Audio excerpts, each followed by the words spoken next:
Telangana assembly కీలక తీర్మానాలు చేసింది. పాలమూరు రంగారెడ్డి ఎత్తిపోతల పథకానికి కేంద్రం అన్ని అనుమతులు ఇవ్వాలనే తీర్మానాన్ని ఆమోదించింది. ఈ సందర్భంగా అసెంబ్లీలో కీలక వ్యాఖ్యలు చేశారు సీఎం రేవంత్ రెడ్డి. 2013లోనే పాలమూరు ప్రాజెక్టు నిర్మాణానికి కాంగ్రెస్ జీవో ఇచ్చిందని, విఠలరావు లేఖతోనే పాలమూరు ప్రాజెక్టుకి పునాది పడిందని చెప్పారు. ప్రాజెక్టు అడిగింది కాంగ్రెస్, సాధించింది కూడా కాంగ్రెసేనని, ఇందులో బీఆర్ఎస్ పాత్ర ఏమీ లేదన్నారు సీఎం. చంద్రశేఖరరావు గారికి పాలమూరు రంగారెడ్డి ఎత్తిపోతలతో ఈ సమంతైనా సంబంధం ఉందని ఎవరైనా అనుకుంటే అది భ్రమనే. మొట్టమొదట ఈ లెటర్ మహబూబ్ నగర్ జిల్లాకు, రంగారెడ్డి జిల్లాకు పాలమూరు ఎత్తిపోతల పథకాన్ని కట్టమని మొట్టమొదట లేఖ పెట్టింది విఠలరావు గారు అధ్యక్ష. మా కొడంగల్ వాసి లగచర్ల, మీకు తెలుసు మీ అమ్మమ్మ గారు ఊరు అక్కడనే.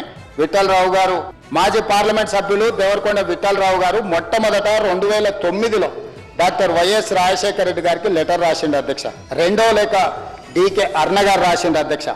ఉమ్మడి రాష్ట్రంలో 8/8/2013 నాడు GOMS నెంబర్ 72 ప్రకారం 10 lakh acres కి 70 TMC వాటర్ని పర్ డే 2 TMC ఎత్తడానికి మొట్టమొదటి జీవో ఉమ్మడి రాష్ట్రంలో కాంగ్రెస్ పార్టీ ఇచ్చిన జీవో అధ్యక్ష. ఇది ఆనాడు అడిగింది కాంగ్రెస్ పార్టీ. NM శ్రీనివాస్ రెడ్డి లాంటి వాళ్ళు అడిగి ఈ ప్రాజెక్టును శాంక్షన్ తీసుకొచ్చింది అధ్యక్ష.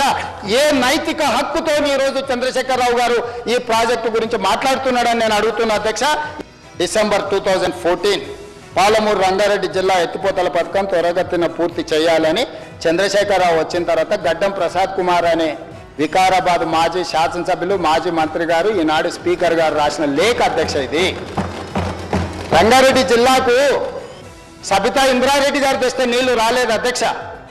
గడ్డం ప్రసాద్ కుమార్ పోయి రంగారెడ్డి జిల్లాకు నీళ్లు కావాలని రాసిన లేఖ అధ్యక్ష. పుటలలో వాళ్ళ పేరు ఉండాలని ఈ రోజు ఇవన్నీ తీసుకొచ్చిన అధ్యక్ష.